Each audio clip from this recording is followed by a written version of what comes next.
Hello, I'm Mike Keenan, and welcome to the TAL Global Perspective. Our topic today is travel security, and our speaker is our COO, Oscar Villanueva. It's summer, there's a lot of corporate travel going on, but there's also a lot of personal travel. And what we want to talk about today is what are things people can do to keep themselves safe, both when they travel professionally, as well as when they travel with their families. So, Oscar, I'll turn it over to you. Hey, thank you, Mike. I appreciate doing this. There's a number of things that we can and should keep in mind when we travel, especially when we travel internationally and we are in areas or places where we're not very familiar with. So I'm going to go through a few tips that we recommend everyone keep in mind when they're traveling. Let's start with number one. Only carry what you need.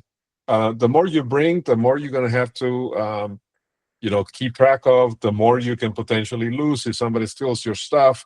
So leave the non-essentials locked up in a hotel safe. If you bring something important, take copies of documents, with you instead of taking the originals. That way, if something is stolen, you don't have to worry about, your original documents being stolen. And also, you probably don't need all those credit cards, and especially if you're not driving, you don't have to take your driver's license. So take as little as possible, just what you need to take care of your day, a credit card, some money, copies of documents like your passport so that you can identify yourself and go on from there. The more you carry, the more you have to lose. And so keep that in mind. And the more distracted you'll be managing it all if you got too many things with you. So travel light so you can stay sharp and you can stay mobile. The next tip is to dress to blend in. If you're going in on a business travel, for example, you might have to wear a suit. You might have to be business casual. If you're going as a tourist, you don't need to take as much stuff, and you don't need to dress business-like, if you will. Avoid flashy accessories or brand new travel gear that can make you stand out in the wrong way. Travel like a local. Consider doing that, not as target. Neutral colors, quiet confidence. Thieves can often profile you based on your appearance and the items that you're carrying with you.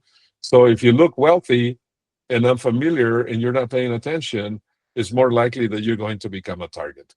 The next tip, number three, is to keep the table clear. This may be a very basic and simple thing to consider, but many of us have the bad habit of putting our phones on the table when we're sitting down to have a meal or have a cup of coffee. Or maybe we leave our purses if it's draped over the chair. And what we're really doing when we do those things is we're creating opportunities for theft. So keep your gear close to you, in your lap or zipped up.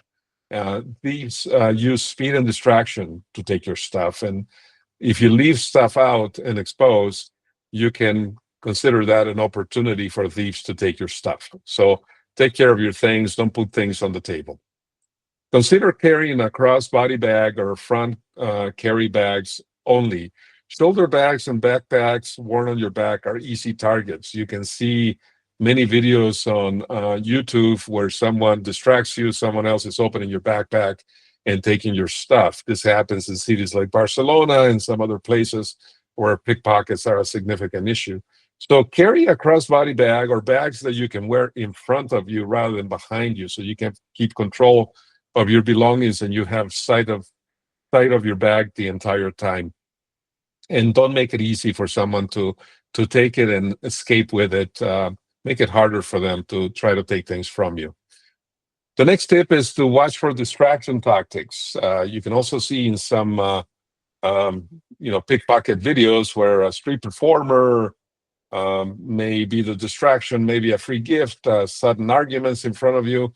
These are all classic setups that are designed to take your attention while someone else is getting into your backpack or getting into your stuff and taking your things.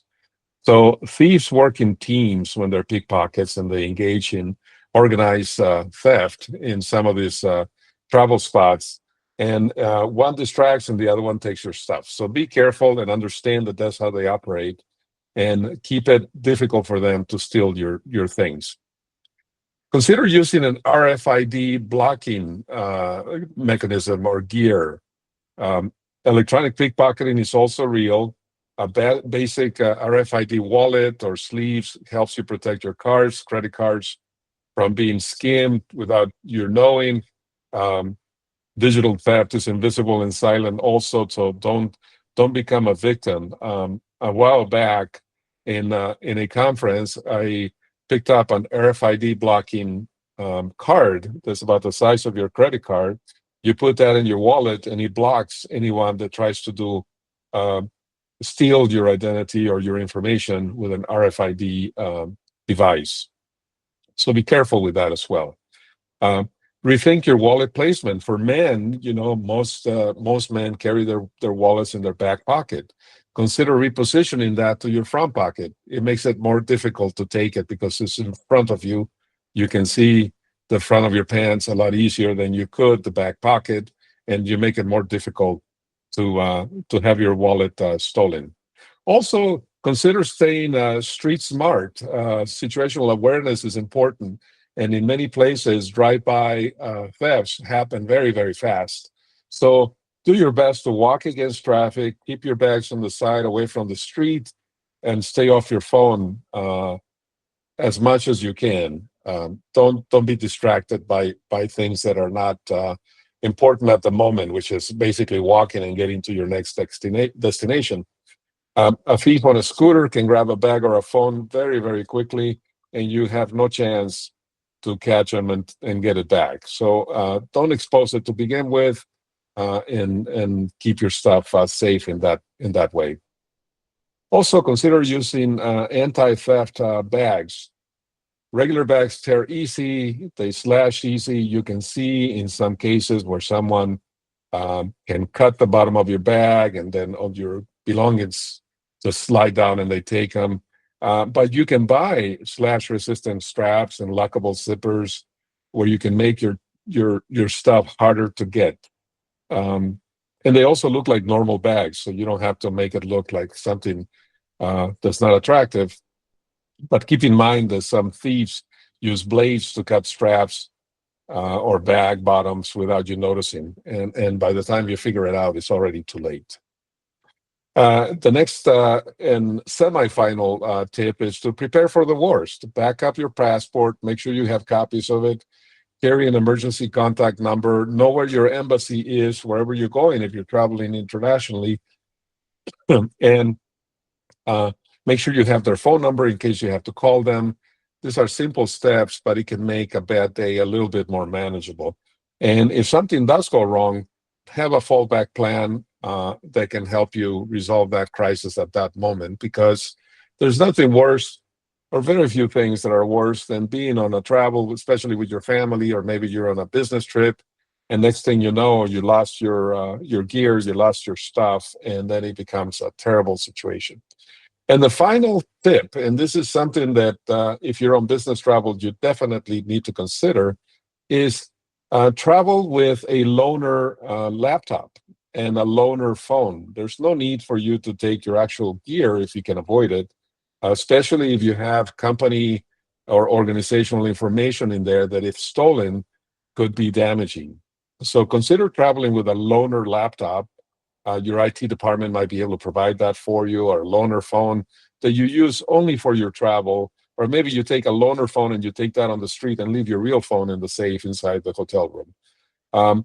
Hopefully, these tips are going to be helpful and keep your travel safe and secure for this summer and beyond. And back to you now, Mike. Well, thank you, Oscar. That was a lot of terrific information. Some of that stuff is simple and common sense, but other ones are some definite things to keep in mind, especially things like the blocking RFID card, because you obviously don't want to have that information taken. So thank you for sharing that. For those of you that watching, if you want to learn more about Oscar's background and the other experts at TAL Global, please visit us at talglobal.com.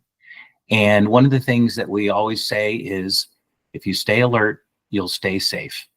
So with that, we'll wrap this one up and look forward to seeing you next time on the TAL Global Perspective. Thank you for listening.